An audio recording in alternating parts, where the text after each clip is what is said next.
Nah, lo Pak, Pak. Iya. Pak. Ya. Nah, yes. Gimana Pak? Pak, Nggih. arep ning ndi iki, Pak? Petik kopi. Kopi. Oke. Ada berapa orang yang metik? Ini ada sekitar 6. Kebetulan ini ada anak-anak yang PKL dari SMK Bawen pas untuk petik buah. Oke. Kopi. Siap. Sahabat desa, sahabat kreasi, sahabat tani khususnya. Hari ini saya berada di desa mana, Pak? Di Dusun Kalibening. Di Dusun Kalibening, Desa Kebon Dalem. Desa Kebon Dalem, Kecamatan Jambu, Kabupaten Semarang, bersama Pak Kadus, Pak Mulyanto. Pagi ini kita mau petik kopi perdana ya, Pak? Ya. Apa perdana ini? Perdana? Iya. Oke. Go, Pak.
Assalamualaikum warahmatullahi wabarakatuh. Salam tani, salam sahabat desa.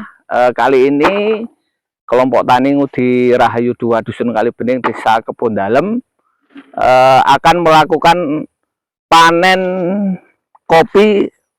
Ini panen perdana atau awal. Kebetulan anggota kami baru melakukan petik merah. Karena kopi ini tidak bisa kita panen satu kali, paling tidak itu panen 2 kali sampai 3 kali kalau mau mendapatkan kualitas kopi yang bagus. Kita lakukan pemanenan 2 sampai 3 kali. Lah sahabat tani semua, kebetulan pada pagi hari ini kita melakukan panen perdana dari anggota kelompok tani, dan juga kebetulan di sini ada anak-anak yang baru melakukan magang atau PKL dari SMK Negeri 1 Bawen, yang kebetulan di kelompok tani Ngudi Rahayu 2 Dusun Kalibening ini melakukan PKL selama 6 bulan. Ini sudah berjalan kurang lebih 1 bulan, dan pada hari ini saya ajak gimana cara panen kopi yang benar. Kebetulan pada hari ini saya ajak untuk petik kopi merah dari tanaman kopi ini. Kami ajarkan untuk adik-adik semua ini petik kopi merah. Nah, ini adik-adik dari SMK Bawen melakukan atau belajar petik kopi merah. Soalnya kalau kopi ini seperti ini contohnya, ada yang masih hijau tapi ada yang merah seperti ini ya. Ini adik-adik dari SMK Negeri Bawen saya ajarkan untuk teknik petik merahnya seperti ini. Nah, seperti ini. Walaupun ini belum 100% merah semua. Soalnya kalau kita menunggu merah semua, itu takutnya nanti dimakan hewan, misalkan apa, kelelawar atau jenis yang lainnya, nanti malah merugikan dari para petani. Nah, seperti ini. Nah, seperti ini. Makanya ini harus continue untuk petik merah. Agribisnis ya seperti ini. Di tanaman pertanian dan perkebunan. Petik kopi.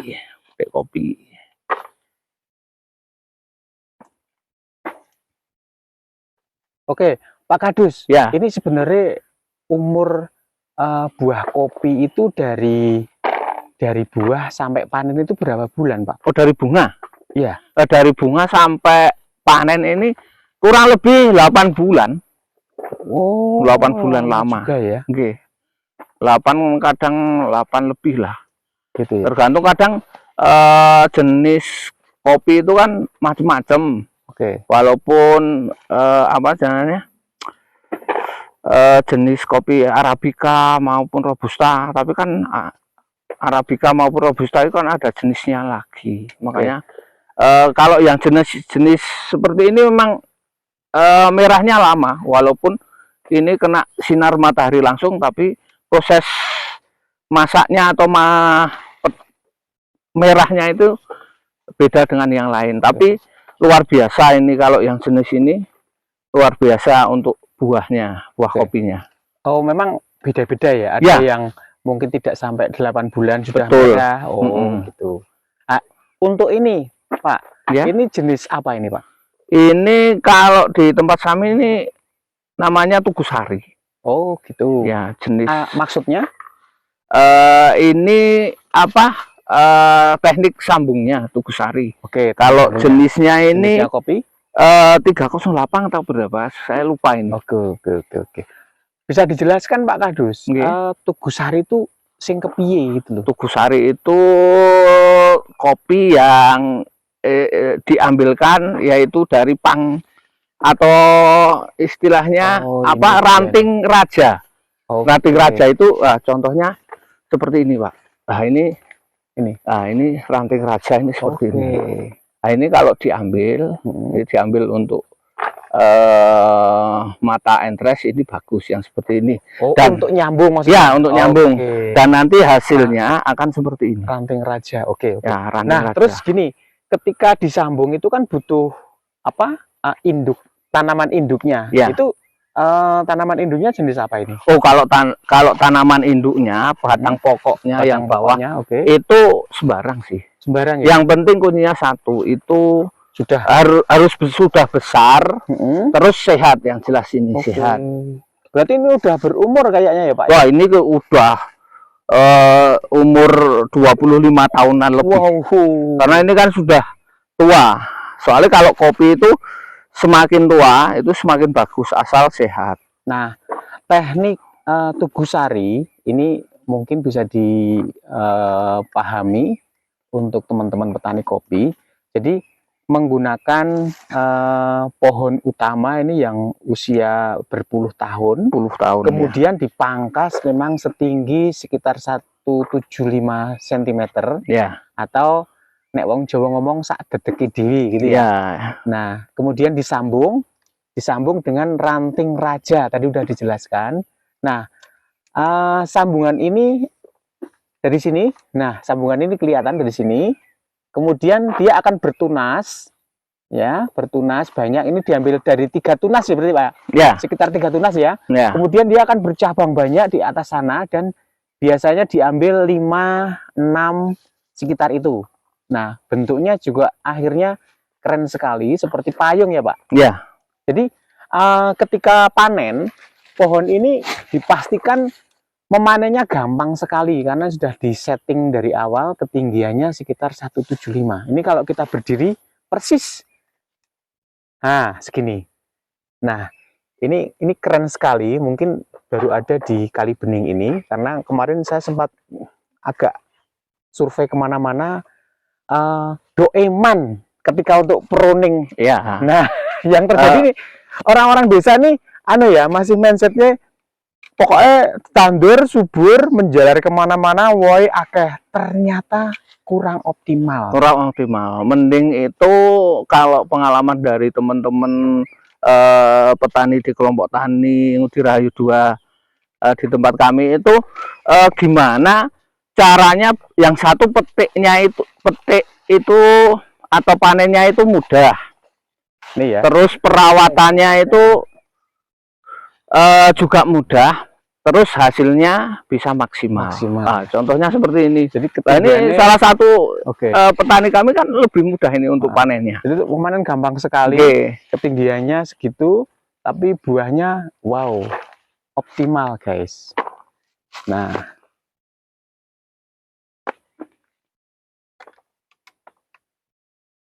kalau ini sudah hampir 90% ini merah semua ini. Yuk, Pak. Ya. Memang harus memilah dulu ya. Iya, kalau mau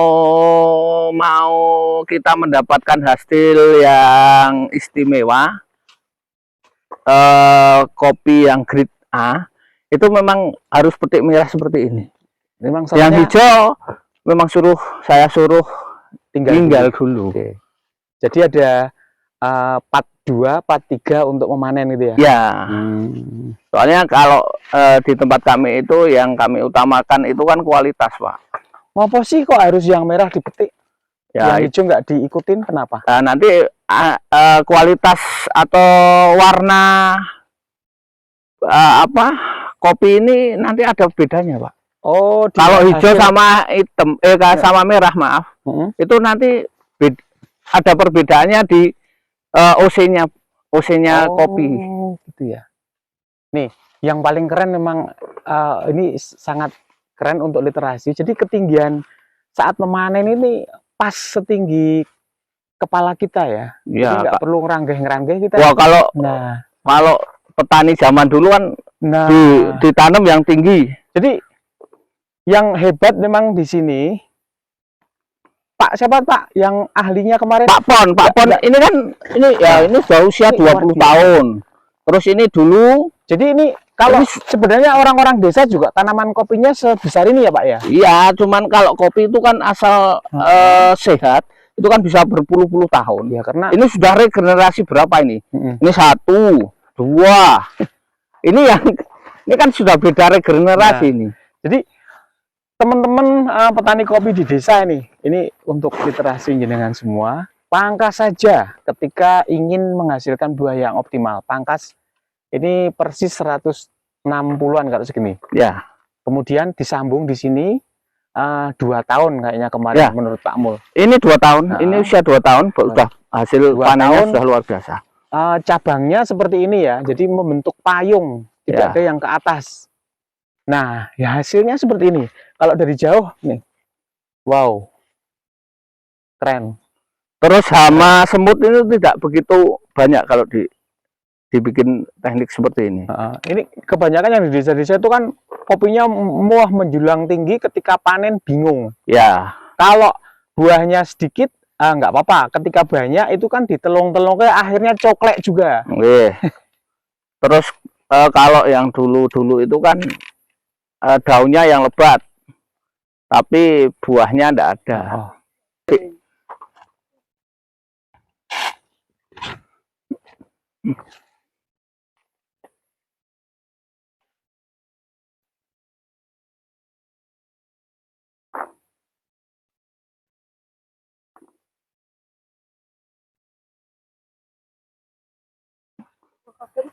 Wartawan.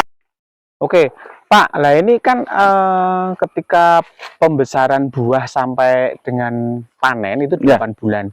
Selama itu pohonnya atau perawatan tanamannya itu bagaimana, Pak? Kalau di tempat kami biasanya ini termasuk ini kan demplot kelompok tani. Oke. Ini kami melakukan pemupukan 1 tahun itu 2 kali.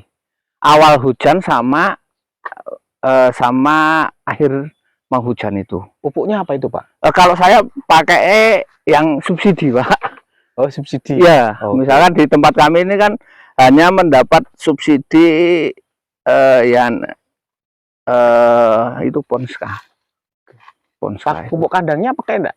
Pupuk kandang kadang kami punya, pakai, tapi terkendala bahan bakunya agak sulit sih. Pupuk kandang berarti kesulitan? Sulit. Wow, berarti bisa nih teman-teman yang punya ternak kambing ya? Ya, sapi. Bagus. Kalau kami biasanya menggunakan yang pupuk kambing, pupuk kambing ya. Bisa menghubungi Pak Kadus Kali Bening. Ya, siap. Desa Kebon Dalang, Kecamatan Jambu, Kecamatan Jambu. Jadi di sini kekurangan untuk pupuk kohenya, guys. Ya, pupuk pupuk organiknya. Terus gini, selama itu pula itu perawatan pohonnya ada enggak, Pak? Oh, biasanya pangkas sih. Oh, gitu. Kalau setelah panen kayak gini kan, ini nanti kita pangkas berat namanya. Yang dipangkas yang mana? Yang misal sudah pang-pang, yang maaf, ranting-ranting yang tidak produksi. Misalkan ini, Pak. Ini kebetulan. Ini harus diambil, dibuang. Tapi ini kebetulan saya tidak pakai gunting. Ini cukup pakai ini. Tapi kalau kopi itu aman, kita tarik aja. Oh, gitu ya. Kayak gitu. Ini soalnya kalau tidak dipotong, itu nanti menjulang tinggi. Terus nanti mengganggu ini. Soalnya ini kalau yang setelah panen ini, Pak, misalnya setelah panen misalkan ini full ini. Ini kan ini kan sudah habis ini. Nggak akan keluar. Nggak akan produksi lagi. Ini harus kita potong. Nah, ini teman-teman. Ini perlu dijelaskan, Pak. Pak Mul, tarik dulu, Pak. Ya. Jadi ada dari pangkal sini ya. Ya. Berbuah. Nah, kemudian ujung. Itu ternyata memang urut seperti itu. Iya. Oke. Kalau misal contoh ini, nah ini baru ini ya. Ya, ini nanti habis. Ini muncul sini. Ini. Wow. Ya, contohnya ini. Nah, kelebihan dari tanaman kopi seperti ini. Ini belum dipanen, ini sudah keluar bunga lagi. Itu terus kalau kopi seperti itu. Oh, jadi ada bener-bener regenerasi ranting juga ya? Rantingnya. Soalnya kalau sudah sampai ujung ini dipastikan sudah ada akan potong. Harusnya dipotong. Nanti pasti di sini akan tumbuh tunas-tunas baru. Contohnya seperti ini. Ini kan akan tumbuh tunas baru. Pak, kali Pak sinten iki, Pak? Nama saya Pak Jumeri. Pak Jumeri. Lu kok pada bapakku? Oke. Pak, bertani kopi udah lama, Pak? Sudah lama. Sudah sekitar puluhan tahun. Puluhan tahun? Ya. Udah lama, udah puluhan tahun. Oke.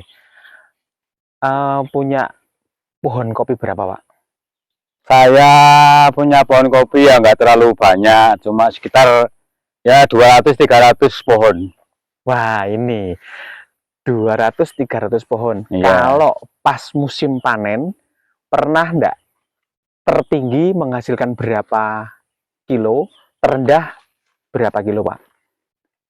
Kalau diukur dari hasil kopi itu tergantung. Kadang 1 tahun itu menghasilkan kopi tidak sama. Kadang tinggi, kadang rendah, kadang banyak, kadang ya sedikit. Paling tinggi sekitar naik 200 ya sekitar 5 kintal. Tertinggi? Ya, 5 kintal. Paceklik ya sekitar 2-3. Oh, berarti di antara Oke, Pak. Pak, panen sing tertinggi dan panen yang terendah pernah dapat berapa kintal atau ton, Pak? Ya, kalau tertinggi itu sampai sekitar 5 ton tertinggi. Itu 200-an pohon. 200-an pohon. Terus yang terendah itu bisa sampai 2-3, nggak mesti. Ya. Keren. Pak, saiki harga kopi kan melambung, Pak. Iya. Saiki sekarang. Ya. Nah, kalau dulu saya tanya dulu, pernah harga terendah berapa, Pak, kopi? Nah, sebelum ini itu enggak pernah namanya harga kopi itu tinggi. gitu ya. Selalu rendah. Oke. Minimal tuh belum dikeringkan itu basah kayak gini.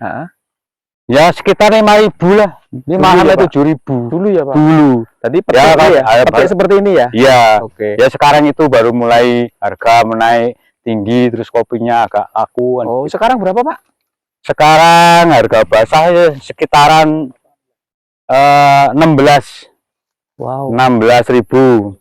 Kalau yang bagus ya sampai mungkin 17, 18 bisa sampai. Lah biasanya kalau petani panen gitu itu terus dijual atau diolah menjadi kering atau bubuk mungkin Pak? Ya diolah dulu. Diolah nggih. Kebanyakan diolah dulu. Untuk meningkatkan penghasilan kan gitu. Oke, berarti orang dijual nggih Pak? Ya enggak. Nah, berarti petani-petani sini kopi itu sudah paham untuk itu ya Pak? Tidak panen langsung dijual gitu ya Pak ya? Ya, kebanyakan begitu. Oke.